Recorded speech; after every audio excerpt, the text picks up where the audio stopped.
Well, lads, what's the crack? And welcome back to Premier League predictions today. I think we're predicting the matches for Matchweek 9. I'm not really good at keeping track of the number of match weeks, so once again, lads, I do apologize for that. However, the international break is over once again, finally, and now we can indulge once again this weekend in some more club football Premier League action. Looking at how we did then before the international break, and my predictions, I would score 7 points out of 20. Overall, a decent prediction match week there last time out 2 weeks ago. One correct prediction in predicting Arsenal 2, West Ham 0. So hopefully we begin things where we left off before the international break now and continue on a decent run of form in terms of my predictions. So as always, lads, remember to like this video, ready to go along with it, push the algorithm and give me as much support as possible, as well as then subscribe if you're new to the channel, if you're enjoying all my content, and if you haven't yet done so, click the bell so you never miss out one of my latest uploads, and share this video to as many people as possible, as that also really does go along with it, push the algorithm as much as possible. So then,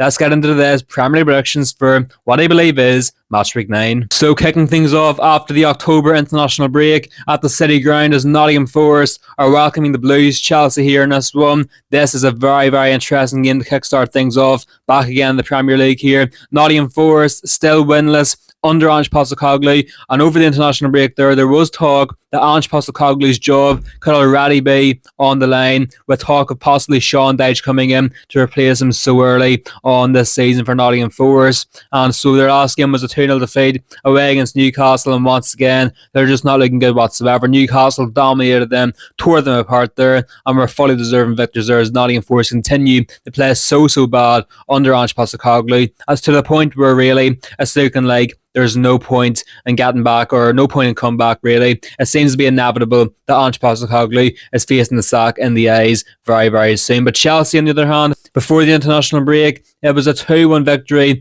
at home to the league defenders in Liverpool, with Aston scoring a 94th minute winner there, of course. And I mean, I watched that game and I have to say, Chelsea over the past number of weeks, yes, in my opinion, haven't been great. However, the fight they showed in there in that one, they were the better team, deserved to win that one as well. And even though I think they only had one fit centre back, if even one fit centre back, by the end of the match, they still fought on and still won the game there against a poor Liverpool team. And so I tell you what, that win there, even though there still is a bit of an injury crisis going on for Enzo Maresca, that's going to be a massive morale booster after a couple dodgy weeks there leading up to that match for Chelsea. So here in this one, Chelsea, with morale boosted, definitely should be the favourites coming into this one, especially with Forest's poor form as well. However, you know what, lads, Ange Postecoglou, I still have faith in him. I still believe he can turn things around a wee bit, just even a tiny bit, to try and get a couple of decent results here and there for Nottingham Forest. And I believe there will be massive, deep analytical reviews going on during the international break. And so when all the players come back, I do believe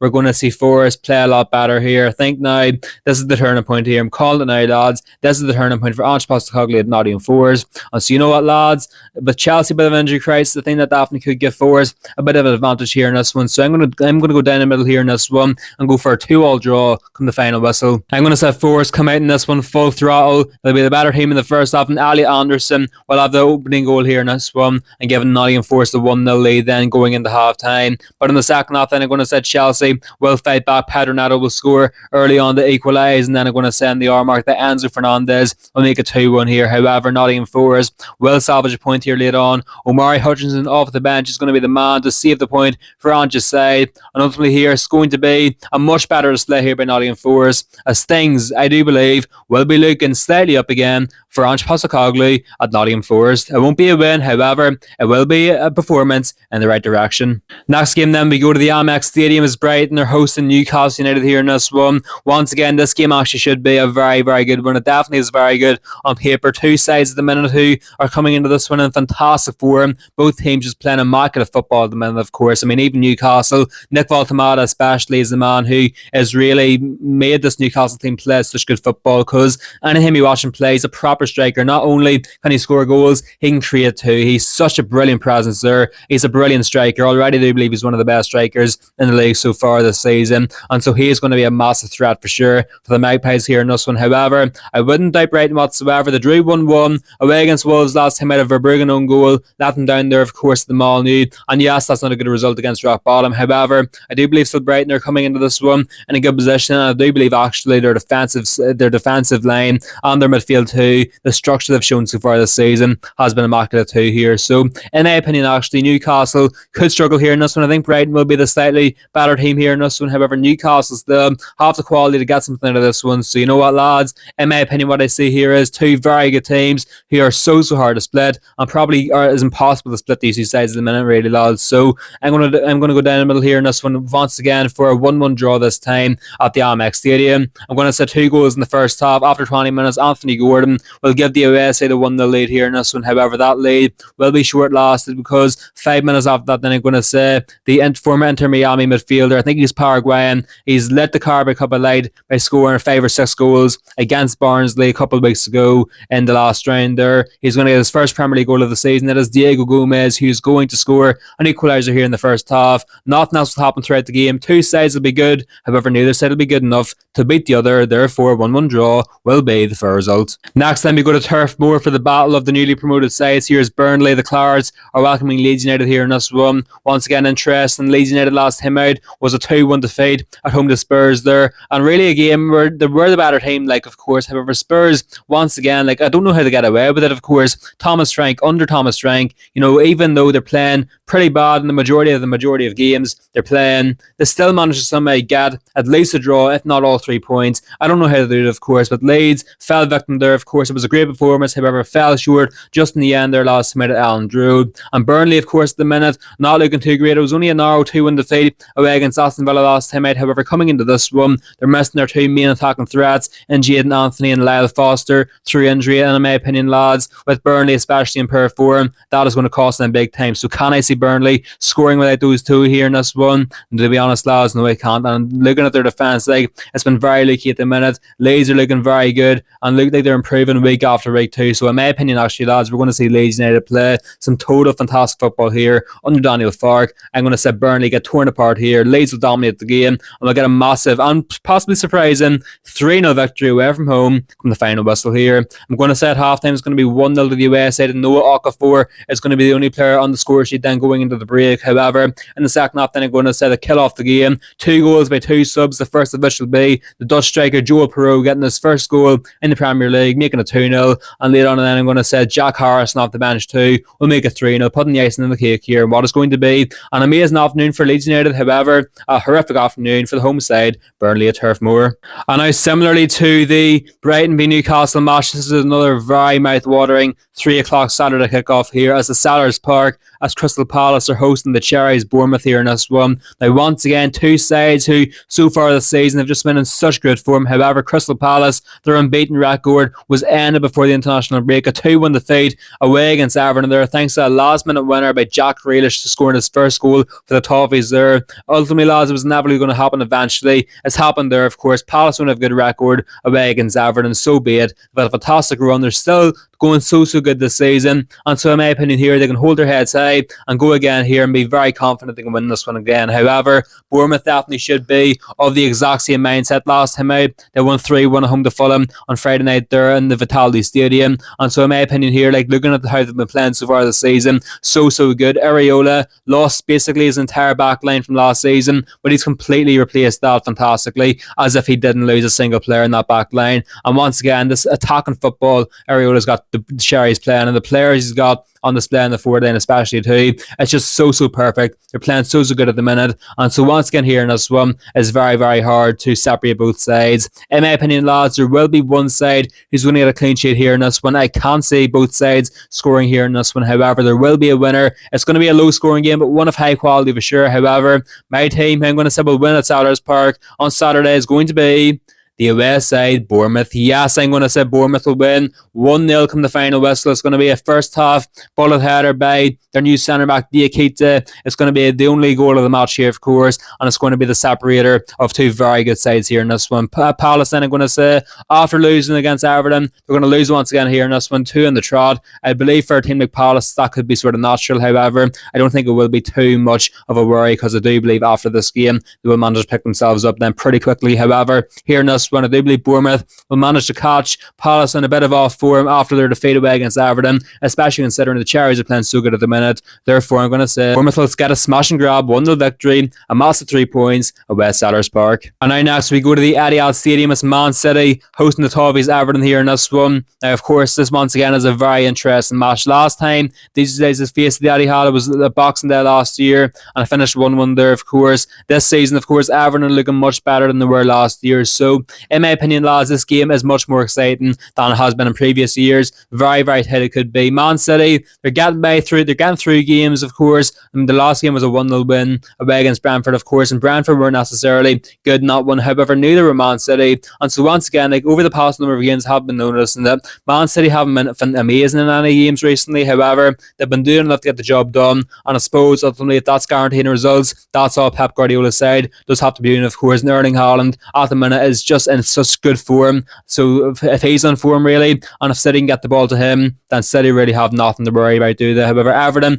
at the minute looking so good. However, one downfall for them in this one could be the loss of Jack Grealish, obviously, because Jack Grealish is only on loan from Man City. He is not allowed to play here in this one, so that is going to be a massive loss here at the Etihad Stadium for the Toffees. However, still, they have got a good side who can still put up to this Man City side and still give them a good crack here. So, in my opinion, this one's actually going to be another very tight one to call. I think City will be receiving a few scores from Everton here and there. However, City, in my opinion, on home turf especially, will just about have enough once again to scrape through this one with a pretty narrow but smash and grab 2-1 victory on home turf against Everton under David Moyes. I'm going to say then at half time it's going to be 1-1 here. I'm going to say Oscar Bob open the scoring here, making it 1-0 to the Citizens. However, I'm going to say before half time Edelman and Jai will equalise, making it 1-1 then. A pretty reflective scoreline on what the game is going to be like in the first half then, going into the break. However, the second half then, it's going to be Everton having a good few chances, but Donnarumma will pull off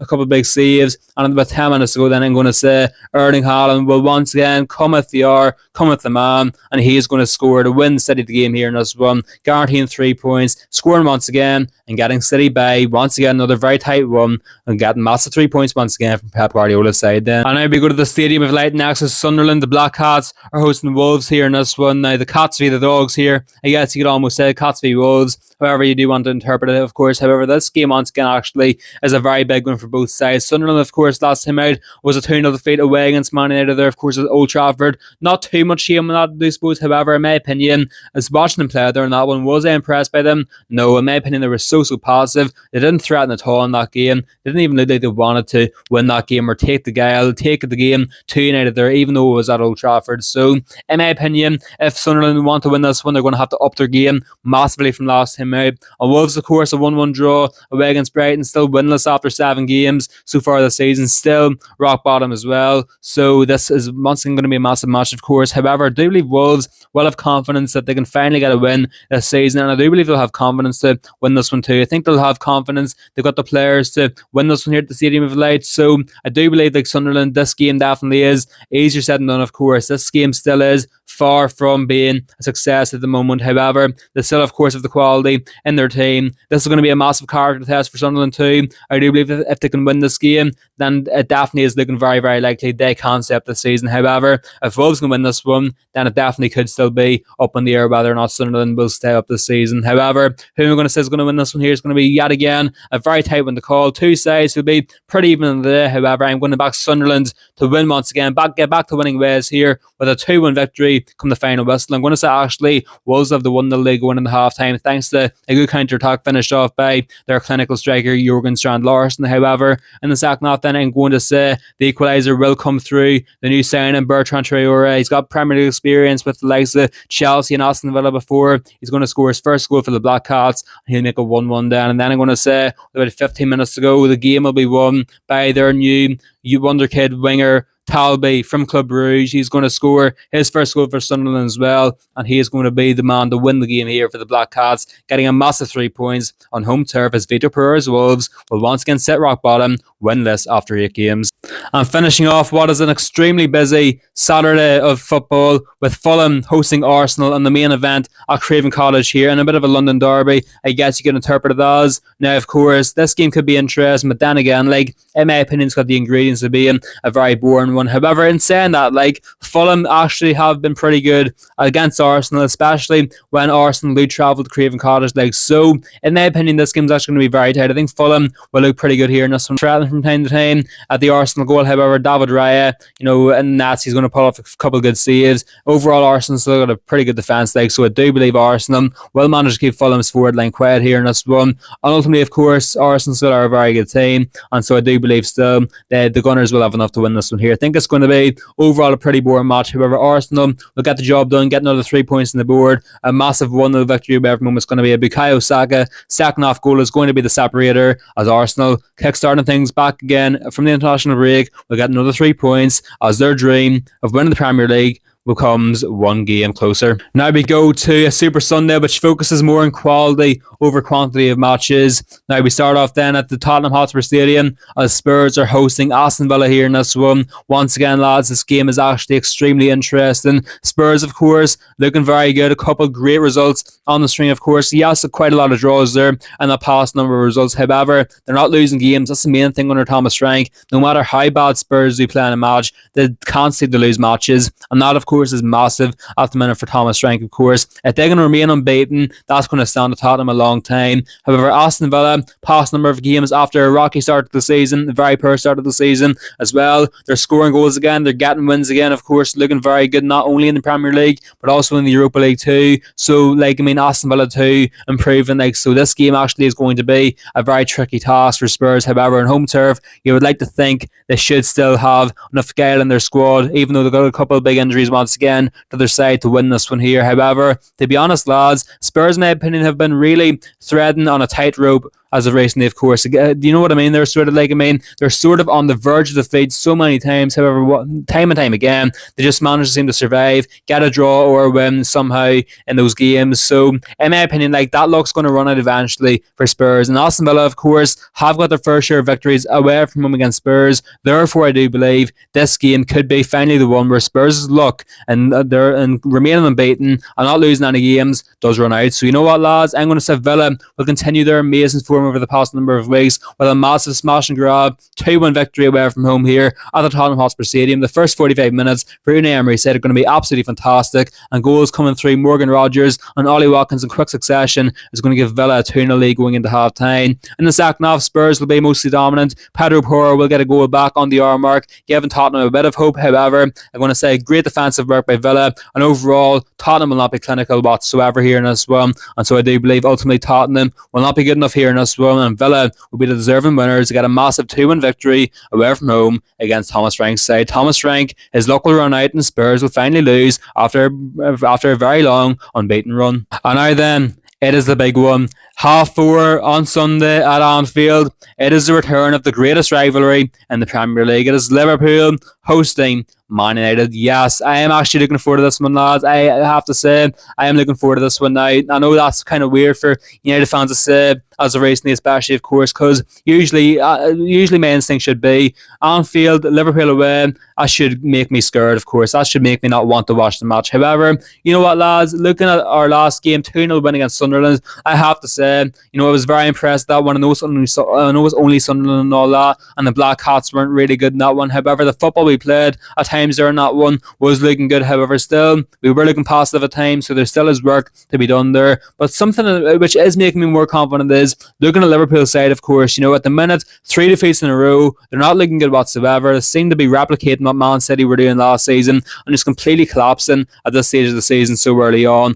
Players like Alexander Isak and Florian Wirtz just haven't haven't settled in yet. Mohamed Salah hasn't even settled in once again this season. And I sort of did envision this happening, of course, signing too many players in one transfer window. In my opinion, it wasn't going to work, of course. And so, in my opinion, lads, I do believe still Liverpool will turn it around. However, at the minute, the players aren't settling in. They're not in good form whatsoever. If there's a time to win at Anfield, if there's a time to shock the world and get a massive 3 points here against your biggest rivals, in my opinion, it's now. Amram had a plan against Liverpool at Anfield last season. We drew 2-2 there. Probably should have won the game as well. And so that plan obviously did work to an extent. I'm sure he's going to have a plan here once again in this one. And I'm fully confident once again, lads, that plan is going to be successful once again. So this hasn't happened in a few years. However, am I confident United will win at Anfield? I believe, lads, the wait for a win at Anfield is too long and simply will not run much longer. I'm going to say United will stun the league in its entirety here on Sunday evening with a massive 2-0 victory at Anfield come the final whistles. Liverpool will continue their poor form, going 4 defeats in a row. I'm going to say at half-time it's going to be 1-0, and the man who always turns up against Liverpool, Amad Diallo, he scored a fantastic free kick last time out for Ivory Coast against Kenya in a 7-0 victory, I do believe it was. I'm going to say he continues on that form here in this one with his newfound momentum and confidence in the international break, and he's going to manage to give us a 1-0 lead then going into half-time. And on the second half then I'm going to say on the hour mark, Bruno Fernandes from the spot once again is going to score here in this one. Ultimately, Liverpool will not be look good here in this one.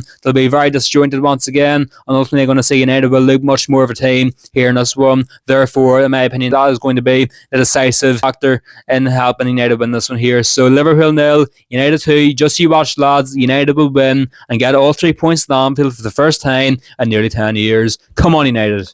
And we finish off Matchweek 8 of the Premier League up the Monday night fixture, and once again it is the Monday night specialist West Ham United. They love a Monday night fixture, but this time around they're welcoming Brentford here in this one, of course. Now, I do believe actually this could be Nuno Espirito Santo's first home match as new West Ham manager, of course. Now, he hasn't failed to win so far as manager. He drew 1-1 away against Everton, lost 2-0 away against Arsenal. However, I'm sure with the new manager, Nuno, who can bring success to West Ham and can get the best out of this current crop of players, I do believe there could be a bit of a decent buzz around, and that definitely can help the team a lot as well. Brentford, of course, just haven't still really hit the ground running so far this season. Yes, they can turn up here and there. However, overall, in my opinion, they are still looking a bit unconvincing and inconsistent as well, really. So in my opinion, West Ham playing better football under Nuno, a decent buzz for sure around the London Stadium too will help propel this team on. And so therefore, lads, I'm going to say Brentford will not be able to cope with this West Ham team